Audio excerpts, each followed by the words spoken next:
The desert never apologized for being empty. It simply existed, vast, bleached, and humming under a sun that had long forgotten moderation.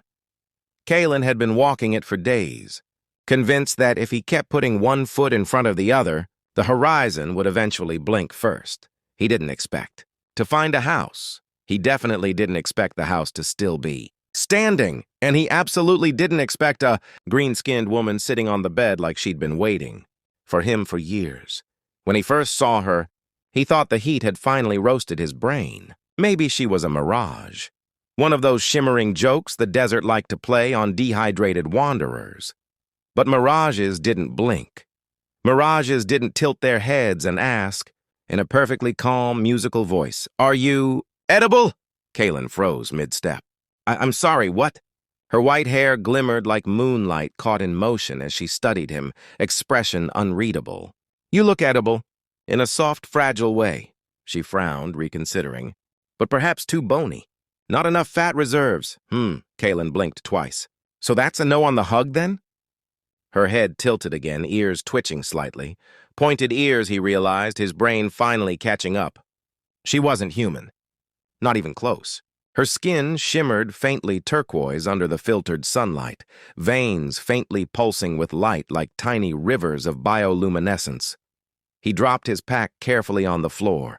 "You're real!" "Unfortunately," she said with a sigh so dramatic it would have earned applause in any theater. "I was hoping for a rescue fleet or at least a cargo drone. Instead, I got you," she gestured vaguely. "A shirtless sand creature." He glanced down at himself. His shirt had long been sacrificed to the desert's cruelty, torn and used as bandages and shade cloth. "Sorry, all my tuxedos are at the cleaners." Her lips twitched. "You have humor? Good. You'll need it." He stepped closer, cautiously. The room smelled faintly of dust and ozone, as if the air itself had grown tired of being recycled. "Who are you?" She blinked once, then seemed to remember etiquette. "Lyra," she said, straightening. "First contact specialist, Expedition 09, Galactic Union, or as the locals prefer to call me." She gestured toward the cracked wall where alien writing glowed faintly in green. "The Exile." Kalen nodded slowly, as if this explained anything at all. "Right, and I'm Kalen. Former delivery pilot, current wanderer, occasional snack, apparently." "Pleased to meet you, Snack," she said with a faint smile. He chuckled, despite himself. "So, Lyra, why exactly are you exiled? Did you forget to file your cosmic taxes or something?" She sighed, dramatic again. "It's complicated. My people didn't appreciate my sense of humor." "Oh, I know the type," he said. "You crack one joke at a funeral and suddenly you're emotionally disruptive." Her eyes lit with something close to delight. "Exactly. You understand. I made one harmless jest during an ambassadorial treaty, something about humans and their peculiar reproductive inefficiencies, and suddenly, I'm accused of cultural insensitivity." Kalen raised an eyebrow. "Yeah, we tend to take that kind of thing personally." "Yes, and apparently permanently," she muttered. 5 years of exile in this dust bowl, with only malfunctioning drones and one very judgmental cactus for company." Kalen looked around.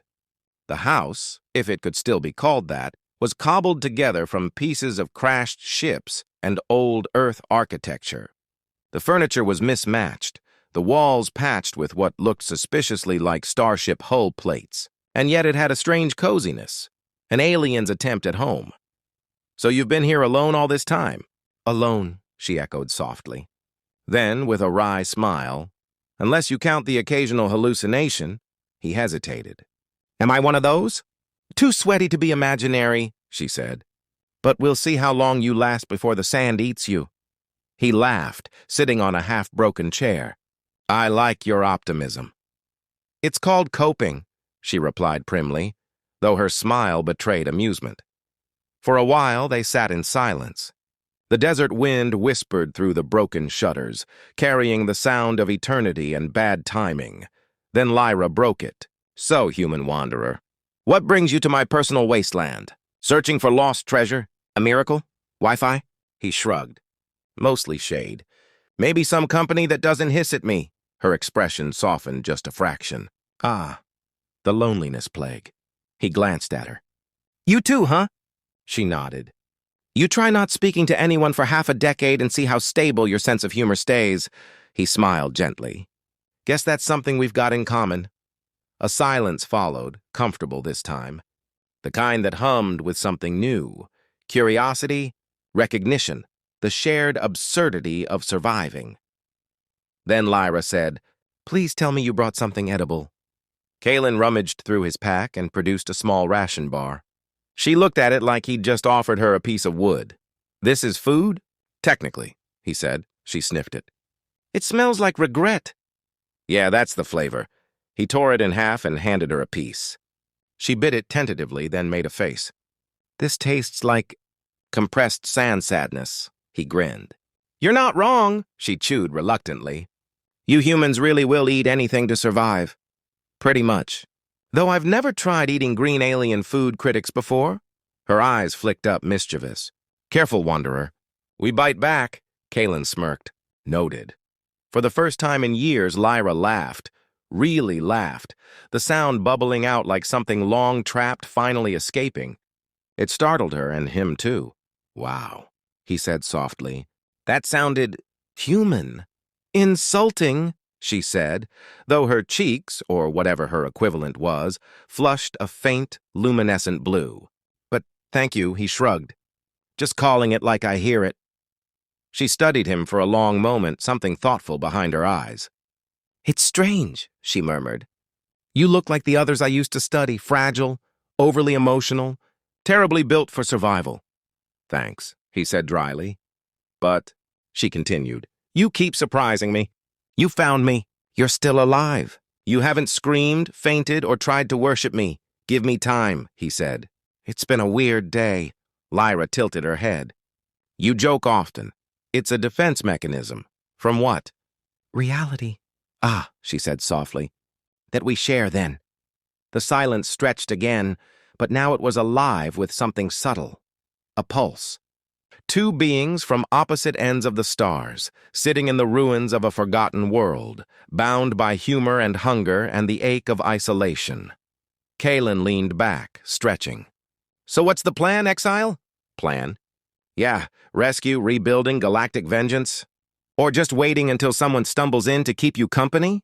Her smile turned slow, sly. Maybe a little of both, he chuckled. You know, you're really bad at being mysterious for someone glowing in the dark. I'm excellent at being mysterious, she said indignantly. You're just annoyingly perceptive. Thanks. It's a curse. Their eyes met again, his dark and earthbound, hers glowing with alien luminescence. Something unspoken hung there, delicate and almost dangerous. Then Lyra broke it with a perfectly straight face. So, do humans still do touching? Kaylin blinked. Define touching. You know, she said innocently. Physical contact, holding, hugging, the thing that reduces cortisol levels? He laughed nervously. Yeah, we still do that. She extended her hand. Then demonstrate. He stared at it. You're serious? 5 years without it, she said simply. Please. I haven't been touched in years. The way she said it wasn't flirtatious or dramatic, it was just honest.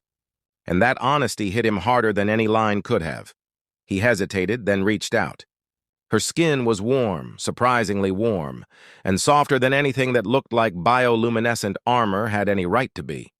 She didn't move, just studied his hand like it was something sacred. After a moment, she whispered, That's strange. Good strange or bad strange? She smiled faintly. Alive strange, he grinned. That's the best kind. And for a moment, the desert outside stopped existing. Just two exiles, one by choice, one by accident, sitting in the quiet heartbeat of survival. Lyra tilted her head again, eyes dancing. You may release me now, Wanderer, before I decide to keep you as my pet. He chuckled, letting go. You couldn't handle the feeding schedule? Bold of you to assume I'd feed you. Bold of you to assume I'd stay. They both laughed then. Awkward, genuine, and full of something neither of them had felt in a long, long time. By the next morning, Kaylin had learned 3 important facts about cohabiting with a stranded alien diplomat. First, Lyra's definition of morning was flexible. Her internal clock, tuned to a planet that rotated once every 36 hours, meant she woke up at what his species politely called too early to be legal. Second, she snored. Not loudly, more like a soft, harmonic drone that oscillated between lullaby and refrigerator hum. At first, he thought some old generator had come back online in the ruins. Then he realized it was her, purring contentedly in sleep like a cat that dreamed in Morse code. And third, she hoarded mugs. Every surface in the kitchen was covered with an assortment of alien cups, each etched with symbols that pulsed faintly when touched. When he tried to move one, it yelped, loudly.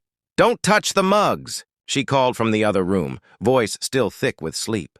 "They're emotionally bonded to me," he squinted. "You have emotional support mugs?" "They comfort me during solitude," she said matter-of-factly, emerging from her room wrapped in a silver robe that shimmered like starlight. "Also, 2 of them are mildly sentient," he stared at her. "Which 2? "That's for them to know," she said sweetly, "and for you to find out." Breakfast, or what passed for it, was another adventure. Lyra had proudly announced she would cook something traditional yet digestible, which turned out to be a bubbling, violet stew that glowed faintly in the dark. Kaylin watched it with concern. "Is it supposed to do that?" "Yes," she said, stirring with theatrical grace. "That means it's alive." He dropped his spoon. "I'm not eating something with a heartbeat." "It's metaphorically alive," she corrected. "It means the proteins are excited." "I'm excited to skip breakfast," she sighed dramatically. "Humans are so squeamish.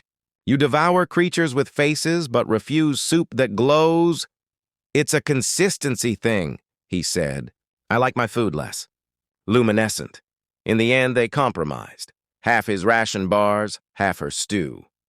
The resulting combination was barely edible, but at least didn't try to crawl away. As they ate, Lyra studied him across the table. "You really are fascinating," she mused. "The way you hold utensils, the constant sarcasm. It's like watching an extinct species act out its final documentary." "Glad to be educational," he muttered. She leaned forward, chin on her hands. "Tell me about Earth." He paused. "You sure? It's not exactly brochure material these days." "I like ruins," she said softly. "They tell the truth after everyone else has stopped pretending." That line stuck with him. So he told her about blue skies, about rain that didn't burn, about cities that once glowed brighter than stars but forgot how to share the light. She listened, eyes wide, the faint hum of her bioluminescence shifting like candlelight with each emotion. When he finished, she was quiet for a long moment. Then, with impeccable timing, she said, "So your species destroyed its own planet and forgot how to cook properly." "Impressive," he laughed. "We like to overachieve." By midday, they'd fallen into a rhythm. She tinkered with gadgets salvaged from her crashed ship, and he attempted to make the place less of a fire hazard. They worked in companionable silence, interrupted only by the occasional sarcastic comment or near explosion. At one point, he caught her crouched over a console, tongue sticking out slightly as she tried to solder a wire. "You're not supposed to lick the tools," he warned. "I'm concentrating," she snapped, though her cheeks glowed faintly turquoise. A tell he'd already learned meant embarrassment. "You humans have ridiculous rules about what's acceptable to do with tongues." "That's a sentence I didn't expect before lunch," he said. She glanced up, smirking. "You blushed. How quaint." "Did not. Your face turned red. That's called blood circulation." "Mm-hmm." Her smile widened. "A primitive defense mechanism." They both laughed. And for a moment, the air between them felt less heavy, like the room itself exhaled. Later, when the twin suns dipped low, they sat outside on the cracked porch with mugs of something resembling tea. The desert stretched endlessly, painted gold and violet. Lyra sipped her drink and sighed. "You know, for all its desolation, this planet has a certain tragic charm." "Yeah," he said. "Kind of like its host." She raised an eyebrow. "Was that a compliment or an insult?" Depends on how long you've been exiled, she chuckled, the sound soft and genuine. Flattery will not earn you extra rations, wanderer. Who said anything about rations? I was aiming for a less homicidal roommate. They clinked mugs. The moment hung there, gentle, absurdly peaceful. Then a sharp chirp broke the calm. One of her tiny repair drones zipped out of the doorway and hovered in front of Kaylin, flashing a red warning. Oh no, Lyra groaned. Not you again. The drone emitted a mechanical screech that could only be described as scolding. What's it saying? Kaylin asked. That you've contaminated the premises with unauthorized mammalian residue? She sighed. It's a hygiene bot. It thinks you're a biohazard. Well, it's not wrong. Lyra tried to wave the bot away, but it darted around Kaylin's head, spraying mist. He coughed. Hey! What is this, disinfectant? Probably, she said, utterly unhelpful. Or acid. The label wore off centuries ago. He jumped back, flailing as the bot persisted. Call it off! I'm trying. She slapped a panel on her wristband, muttering curses in a language that sounded like singing mixed with sarcasm. Finally, the bot retreated, beeping sulkily. Kaylin glared. Your house tried to kill me. It was just cleansing you. With acid. She smiled sweetly. Now you're extra clean. You're welcome. He pointed a finger at her. You're enjoying this? Immensely. That night, Kaylin set up his bedroll in the corner while Lyra dimmed the bio-lights. The air carried the comfortable scent of ozone and dust. They talked in the dark, about her people's obsession with protocol, about his old ship, about how both of them had somehow turned isolation into a personality trait. At one point, he asked, You ever think about leaving? Going back? She hesitated. Sometimes. But then I remember how exhausting perfection was. Out here, at least my mistakes echo honestly. He nodded in the dark. Yeah, I get that. A pause. Then her voice softer. You make it easier, you know. He turned his head. What? The loneliness. He smiled, though she couldn't see it. Likewise. They let the quiet stretch between them, comfortable again, filled with shared absurdity and something more fragile, trust. In the morning, Kaylin woke to find her perched beside him, peering curiously. He startled. What are you doing? Observing your sleep pattern, she said innocently. Humans twitch adorably. Adorably? You've been watching me? Science requires dedication. Science is creepy, she laughed. Perhaps, but you snore like a small engine. It's oddly comforting. He groaned, dragging the blanket over his face. This roommate thing is getting weird. Oh, it's only beginning to get weird, she said cheerfully. We still have to establish chores, territorial boundaries, and acceptable levels of verbal innuendo. He peeked out. Wait, acceptable levels? Yes. For instance, you may continue your primitive flirting attempts, but any mention of mating rituals is strictly off the table. He raised an eyebrow. Primitive? I'll have you know human flirting is an art form. Then consider me your critic, she said, smiling wickedly. So far, you're scoring a generous 6 out of 10. He laughed. Ouch, rough crowd, she shrugged gracefully. You'll have to try harder, and he would. Not because of pride, but because somewhere between the jokes and the loneliness, he'd realized he wanted to see her smile again, really smile. That night, as the desert wind sang through broken walls, Kaylin found himself thinking not about escape or rescue, but about what it meant to build something in the ruins. A friendship. Maybe more, forged in sarcasm and survival. Lyra, half asleep in her glowing corner, murmured something in her language. He didn't understand it, but the tone was gentle. Later, she translated it for him. It means, she said, thank you for staying. He looked at her and smiled. You're welcome, Exile. Outside, the stars blinked like old neon signs, and inside, 2 unlikely roommates tried, badly, beautifully, to make peace with the universe and each other. Kaylin was halfway through repairing a cracked water filter when he heard it. The faint, rhythmic pulse of sound echoing through the ruins. At first, he thought it was just another of Lyra's drones malfunctioning again. But this wasn't mechanical. It was deliberate. 3 beeps, pause. 3 beeps, pause. 3 beeps. Morse code. he murmured, frowning. He looked up and found Lyra already standing on the threshold, her eyes glowing faintly blue-green in alarm. "You hear it too," he said. She nodded slowly, not taking her gaze off the horizon. "That's not one of mine." Kalen rose, brushing the dust from his hands. "Could it be a distress beacon? Or a recall signal?" Her voice was low, unreadable. He followed her outside into the blinding light of the twin suns. The sound was faint, but growing stronger, vibrating through the air like the hum of something ancient finally waking. Lyra pulled a small scanner from her belt, fingers flying over the controls. A holographic map flickered to life, displaying waves of energy rippling across the desert. Her lips parted in disbelief. "It's a Union frequency." Kalen blinked. "As in, your people?" "As in," she said slowly, "the ones who exiled me." The silence that followed was heavy. Even the wind seemed to hesitate. Finally, he said, "Well, that's complicated." She turned to him, her expression impossible to read. "You think?" He held up his hands. "Okay, fair.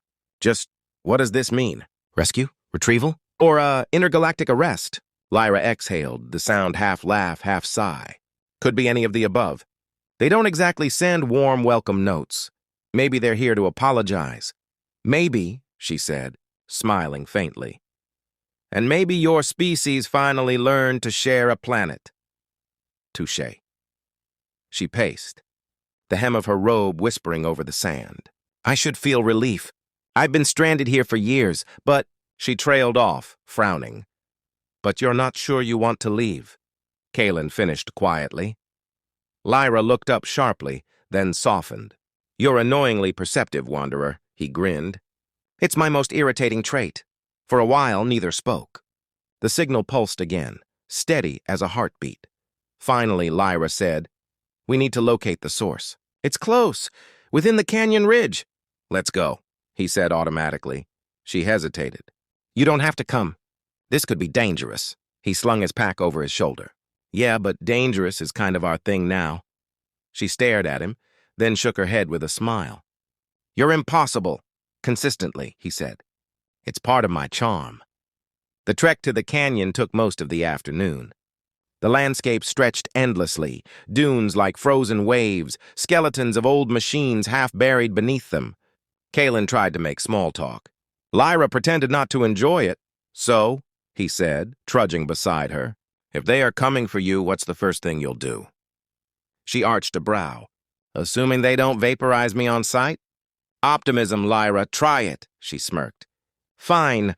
I'll demand an apology, a promotion, and a proper meal." Ambitious. "After 5 years of solitude, I think I've earned it." He chuckled. "And if they say no?" Her smile faltered. "Then, I'll decide whether exile was really the punishment they thought it was." He glanced at her, thoughtful. "You ever think maybe exile wasn't a punishment at all? Maybe it was freedom disguised as failure?" She looked at him for a long time, her eyes softening. "You say that like you've lived it?" "Maybe I have." Something flickered between them, unspoken, fragile, real. And then the scanner beeped again, pulling them back to the task. "There," she said, pointing toward a cluster of rocks shaped like jagged teeth. "The signal's coming from that ridge." They climbed the slope carefully, sand slipping underfoot. At the top, they found a half-buried antenna array, old, rusted, and unmistakably alien. Its dish turned lazily toward the sky, still emitting that steady pulse. Lyra crouched beside it, scanning. "This shouldn't be active.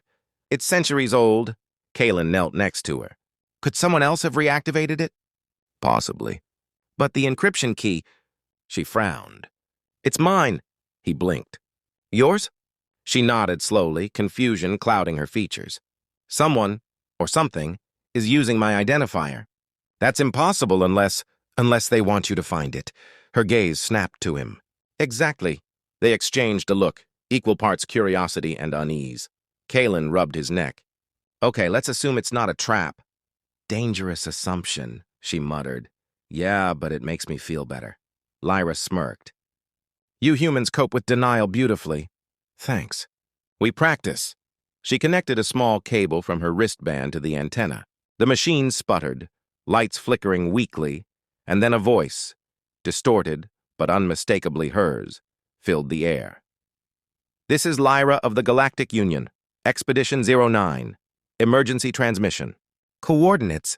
The recording looped over and over. Kaylin's eyes widened. "That's your voice." "It's from the day of the crash," she whispered. "Someone found my old distress call and reactivated it." "But why?"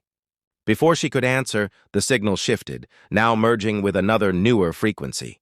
A low hum rolled through the canyon, deep enough to rattle their bones. Lyra's eyes widened. A ship. They looked up.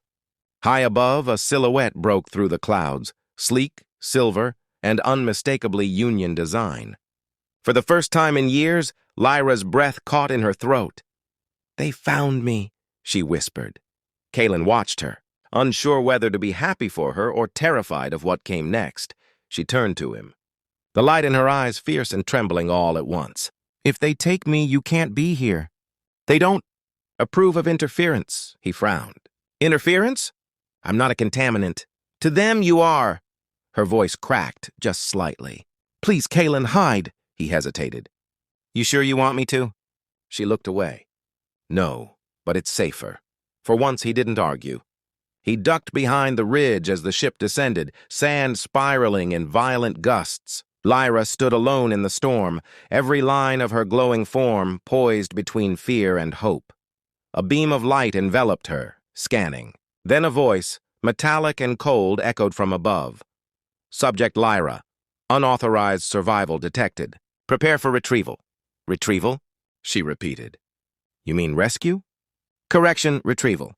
Decontamination required." Her expression hardened. "Decontamination," she murmured. "Of course." Kaylin clenched his fists, watching from cover. Every instinct screamed to intervene, but Lyra's earlier plea held him frozen. "Wait!" Lyra shouted, raising a hand against the wind. "There's someone else!" The beam intensified, cutting her off. "Biological anomaly detected. Human signature present?" "Oh, great," Kaylin muttered. "Now I'm the anomaly." The ship's voice continued. "Containment protocol initiated." Lyra's eyes widened. "No!" She lunged forward, slamming a control on her wristband. A burst of energy shot skyward, disrupting the beam. The ship flickered, then pulled back, engines roaring. Within seconds, it vanished into the clouds again, leaving only silence and a faint trail of light. Kaylin ran to her. "What did you do?" "I jammed their lock on. They'll regroup, but it buys us time." He stared at her, stunned. "You just turned down your own rescue." She turned to him, eyes bright with defiance and something deeper. "They weren't here to rescue me. They were here to erase me." He swallowed hard. "And you stopped them. For both of us." She smiled faintly. "You make a good co-conspirator, Wanderer." "Glad to hear it," he said. "Though next time, maybe we could rebel without nearly being vaporized?" "I'll put it on the list," she said lightly. The adrenaline faded slowly, replaced by exhaustion and a strange, quiet understanding. They walked back to the ruined house under the fading suns, their shadows long and side by side. Inside, Lyra sank onto the couch, staring at her hands. "I thought I wanted to go home," she said softly. "But now I realize maybe I already did." Kaylin met her gaze, warmth spreading through the ache in his chest. "Home's where someone actually wants you there." She smiled, small but genuine. "Then this ruined planet's not so terrible after all." He sat beside her, careful but close. "Guess not." They sat in silence, watching the stars blink on one by one. And though neither said it aloud, they both knew something had changed. Not just the sky, not just their fate, but the quiet gravity pulling them closer. The next morning, the desert felt quieter than usual, as if the planet itself were holding its breath. Kaylin woke to the faint hum of Lyra's machines and the smell of something almost edible. That alone was unusual enough to make him suspicious. He shuffled into the kitchen, rubbing sleep from his eyes. "If that's another batch of radioactive soup, I'm going back to bed." Lyra turned, wearing an apron that read, intergalactic culinary disaster in glowing script. Relax, I've evolved. This is pancakes, he blinked. You made pancakes? Well, she said, flipping something suspiciously purple. An alien approximation based on your primitive recipes. They're gluten-free, guilt-free, and possibly sentient. He stared at the sizzling pan. I don't know whether to be impressed or terrified. Both, she said sweetly. That's my favorite combination. He grinned. You're in a good mood, she shrugged, though the faint light in her skin pulsed brighter than usual. I decided not to spend today worrying about cosmic bureaucrats or annihilation protocols. Healthy choice. I'm trying this new human thing you call optimism. Dangerous, he said. Might catch feelings if you're not careful. She shot him a teasing look. Feelings are inefficient. Yeah, but fun. They shared a smile, the kind that said more than either was ready to admit. After breakfast, which miraculously did not glow, Lyra began working on something secret. Every time Kaylin approached, she'd shove a console over it and mumble something about quantum surprise protocols. He pretended not to notice, mostly because pretending had become their love language. By afternoon, the desert winds had picked up, sending tiny whirlwinds across the dunes. Kaylin stood on the porch, watching the horizon, half expecting another Union ship to appear. Instead, Lyra joined him, holding 2 steaming mugs. Tea? She offered. He took it cautiously. It's not alive, is it? Only spiritually, he sniffed it. I can live with that. They sipped in silence, both pretending they weren't staring at each other. Finally, he asked, So, what now? You think they'll come back? They will, she said softly. But this time I'll be ready. He glanced at her. You've got a plan, don't you? I always have a plan, she said with mock grandeur. Occasionally it even works. Care to share with your loyal sidekick? You're more of a reluctant accomplice. I'll take it. Her expression softened. I'm building a cloaking field for the house. It should mask us from long-range scans. Us, huh? He said quietly. Lyra blinked, as if realizing what she'd said. Then more softly, Yes, us, he smiled. Sounds like a pretty good plan. That evening, the stars spilled across the sky, dense, brilliant, infinite. The two of them sat by the cracked window, a patchwork blanket around their shoulders. Lyra adjusted a small projector, and suddenly, the ceiling above them came alive with constellations, not human ones, but alien clusters glowing in delicate patterns of violet and green. Kaylin stared, awestruck. That's your sky, she nodded. My homeworld's night map. I thought maybe you'd want to see it. It's beautiful, he said. But you don't sound happy. Her smile was wistful. Because every star up there is a place that doesn't want me anymore.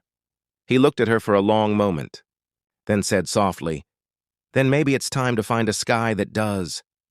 Her eyes met his, luminous and uncertain. And you think this dying planet qualifies? He shrugged. It's got a view, and a certain green-skinned alien who makes questionable pancakes? Lyra laughed, a sound like music breaking through the static. You really are infuriating. Consistent theme, yeah? The laughter faded into a quiet that felt heavier than before. Not awkward, just full. The kind of silence that comes when two people realize how much space they've begun to occupy in each other's gravity. Lyra set her mug down carefully. You could still leave, she said, not meeting his gaze. Find one of your old settlements. Maybe even other humans. Yeah, he said. I could. And yet, she prompted. He smiled. And yet I'm still here. She turned to him, eyes searching. Why? He chuckled softly. Because I haven't been touched in years either. That made her laugh, but it wasn't mocking this time. It was soft, full of understanding. She reached out, fingers brushing his hand, hesitant but sure. You humans, she said, voice gentle, always turn loneliness into poetry. And you aliens, he replied, always pretend you don't understand it. Her hand stayed where it was. Maybe I'm learning. He squeezed her fingers lightly. Fast learner. They sat like that for a long while, watching the alien constellations flicker above them. Outside, the wind howled across the dunes, carrying away the last echoes of the signal that had once called her home. A few days later, Kaylin was fixing a broken generator when Lyra emerged, grinning like a thief who'd just stolen the moon. "It's finished." He looked up. "What's finished?" "Our upgrade." Before he could ask, she pressed a button on her wristband. The air shimmered, and suddenly the house vanished. He jumped. Where'd it go?" "It's still there," she said proudly. "Cloaked from scanners and eyes, and apparently easily startled humans." He reached out. His hand met invisible walls that hummed faintly. "Okay, that's impressive. Also mildly terrifying. Thank you. So we're invisible now?" "Technically undetectable," she said. "Except for smell, noise, and your tendency to talk to yourself." "Hey, it's called creative problem solving. It's called loneliness management." He laughed, shaking his head. "You're something else, Lyra," she smiled, tilting her head. "I've been called worse." They stood there for a moment, surrounded by nothing, or rather, by everything that mattered. "So," he said finally, "what happens next?" She thought for a moment, then smiled slowly. "Whatever we want," he chuckled. "That's dangerously vague." "Freedom always is," she said. Then, in an entirely un-Lyra-like move, she leaned forward and rested her forehead lightly against his. "You stayed?" she murmured. "Guess I'm bad at goodbyes." She smiled. "Then don't say one." They stayed there, forehead to forehead, as the invisible house hummed gently around them, their own secret world in a universe too big to care, but small enough to hold the two of them. Finally, she pulled back with a sly grin. "Now let's see if my pancakes can be weaponized," he groaned. "I knew peace was temporary," she laughed, luminous and alive. Welcome home, Wanderer. If you enjoyed this story of interstellar banter, cosmic loneliness, and accidental romance, don't drift too far. Every galaxy hides another unlikely connection waiting to happen. Keep exploring, keep laughing, and above all, don't let the universe convince you that you're alone.